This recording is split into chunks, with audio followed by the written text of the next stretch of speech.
Bienvenue à l'écoute de l'émission Destination Céleste. Cette émission a pour but de vous aider pendant que vous êtes en vie sur la terre à vous préparer pour la vie éternelle. Et pour vous préparer, il faut avoir des connaissances précises sur comment vous préparer et avec qui vous préparez pour que votre destination céleste soit la meilleure. Jésus-Christ, le Fils de Dieu, dans Jean, au chapitre 14 et le verset 6, nous dit ceci. Je suis le chemin, la vérité et la vie. Dans une des émissions précédentes, nous vous avons expliqué ce que c'est que le chemin. Et pourquoi Jésus a-t-il dit « Je suis le chemin ». Aujourd'hui, nous voulons vous expliquer l'expression de Jésus qui dit « Je suis la vérité ». Pourquoi Jésus a-t-il dit « Je suis la vérité » ? En quoi consiste cette vérité ? Ou de quelle vérité s'agit-il plus exactement? Jésus dit « Je suis la vérité ». Est-ce la vérité scientifique? Non. Est-ce la vérité philosophique? Non. Alors, de quelle vérité Jésus vient apporter aux hommes? Eh bien, cette vérité qui est Jésus-Christ réside dans son lien filial au Père Céleste. Dieu en qui nous croyons, c'est le Dieu de la vérité. Il est la vérité. Jésus, étant Fils de Dieu de toute éternité, est aussi la vérité de son Père.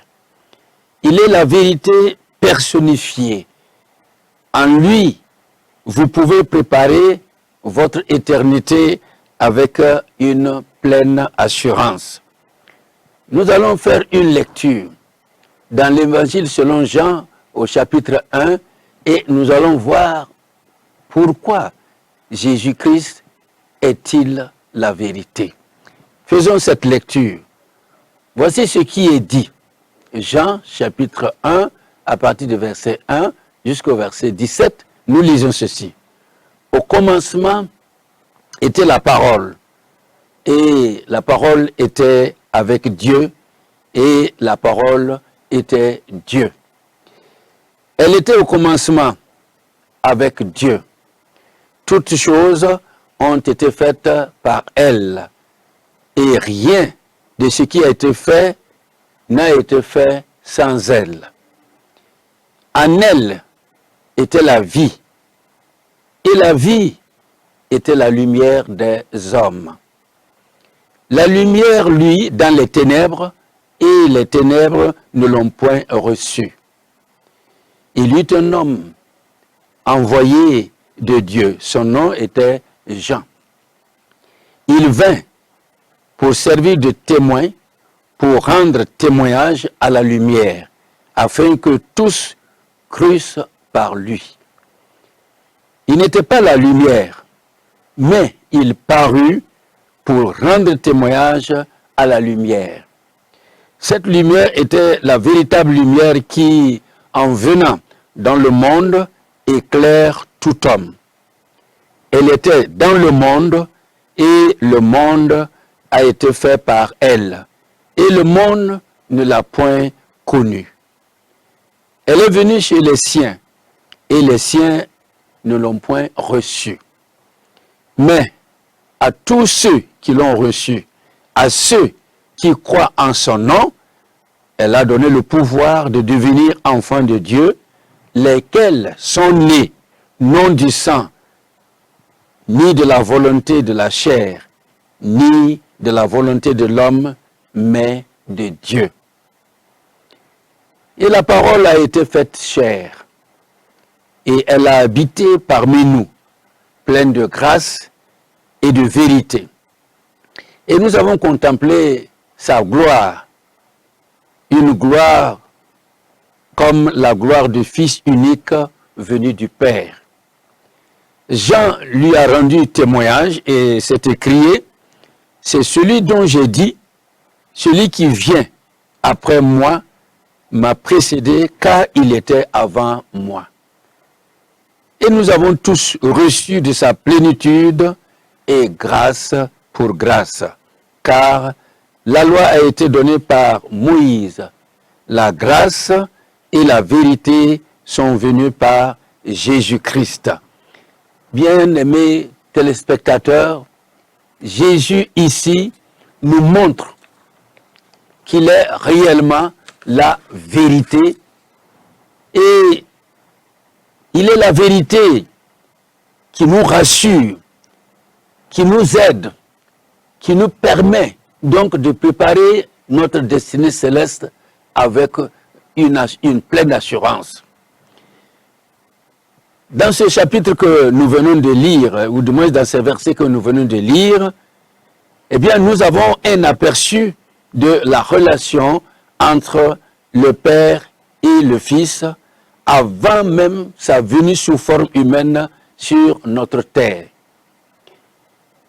Nous relevons ceci dans ce que nous venons de lire. Premièrement, c'est que Jésus, il préexistait avec le Père. Nous l'avons vu au verset 1 tout à l'heure. Deuxième chose très importante, c'est que Jésus a participé à la création de toutes choses. Et nous l'avons vu encore dans le verset 3 que nous venons de lire. Troisième chose du moins, il est la lumière des êtres humains. Nous voyons cela dans le verset 4.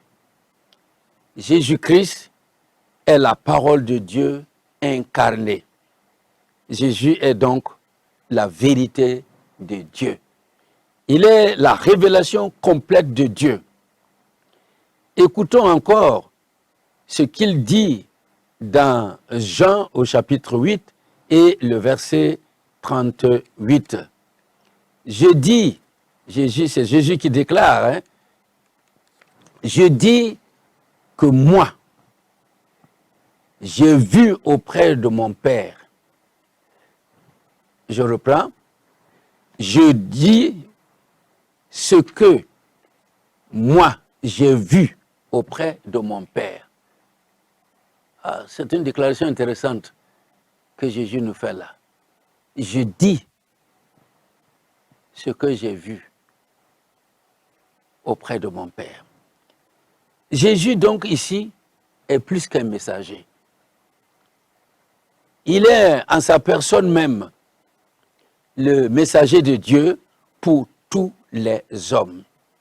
En effet, il est le seul Fils de Dieu à accomplir le destin créateur de Dieu le Père céleste. Et cela, nous pouvons le voir à travers ses œuvres. Jésus est véritablement la vérité. Donc sa déclaration « Je suis la vérité » est une réalité de toute éternité. Le message d'amour, vous savez bien que notre Dieu, nous l'avons dit dans les messages précédents, que notre Dieu est un Dieu d'amour. Et nous vous avons dit également que il a aimé l'homme, que vous êtes, que je suis aussi. Il a aimé l'homme avant même de l'avoir créé. Et dans un des messages, je vous ai expliqué comment Dieu a mis tout en place dans notre monde avant de créer l'homme en dernier lieu. Ce qui veut dire que son amour est tel que, en créant l'homme, il l'a placé sur cette terre de manière à ce que rien ne lui manque et que la vie lui soit réellement agréable. Bien sûr, sur son contrôle, à lui, Dieu. Et ce que Dieu demandait à l'homme, en le plaçant dans notre monde après avoir tout mis en place pour rendre la vie possible, il demande à l'homme tout simplement l'obéissance. Donc, notre Dieu, en nous créant, voulait entretenir une relation d'amour avec nous par l'obéissance. Et Quand il a créé les premiers hommes, il les a placés dans le jardin, rien ne leur manquait. La vie était très belle. Et dans le plan de Dieu, c'est que l'homme domine sur la terre, comme lui, Dieu, il domine aux cieux des cieux. Son amour était tel que il avait donné le commandement ou le contrôle de toute la création. Il avait tout remis entre les mains de l'homme. Ça, c'est l'expression de son amour. Quand on vous dit que Dieu vous aime, souvent, vous baissez les yeux et vous regardez ce que vous êtes. Et vous comparez l'amour de Dieu en vous par rapport à ce que vous êtes. Non. Chers téléspectateurs, il y a plus que cela.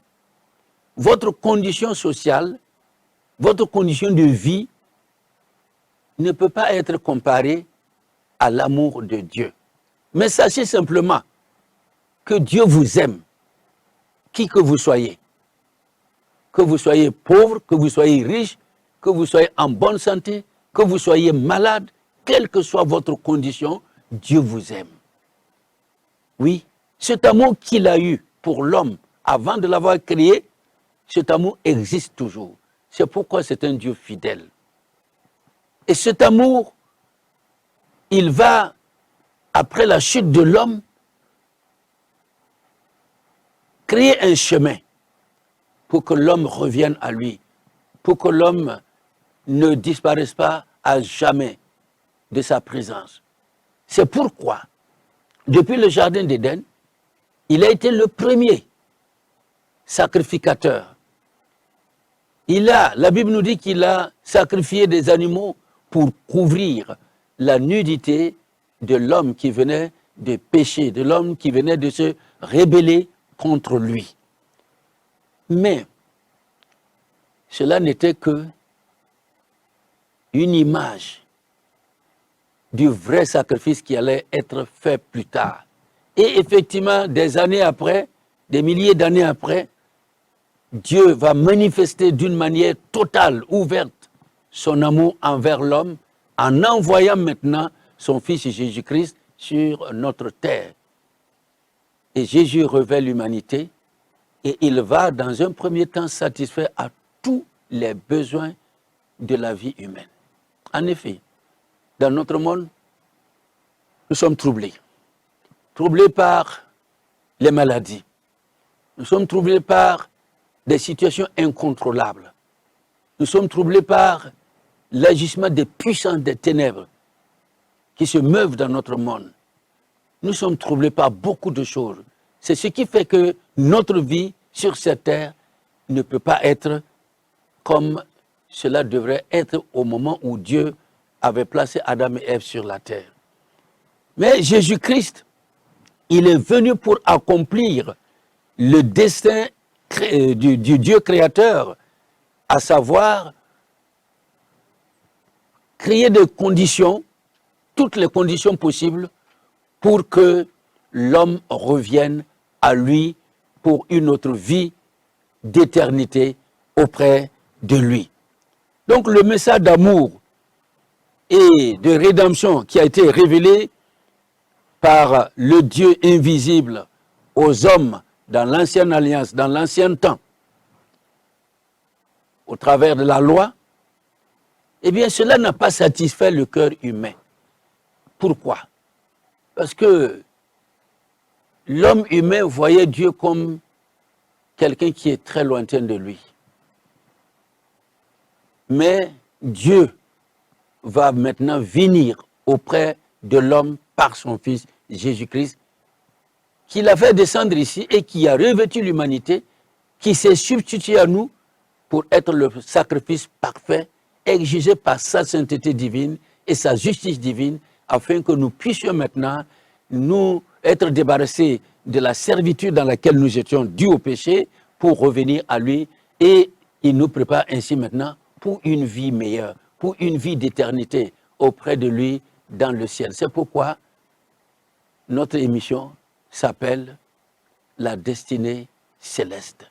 C'est pour vous aider à vous préparer pendant que vous êtes encore sur cette terre, pour que vous puissiez retrouver votre Père céleste, votre Créateur, celui qui vous a aimé de toute éternité, celui qui vous a fait venir sur la terre parce qu'il vous a aimé.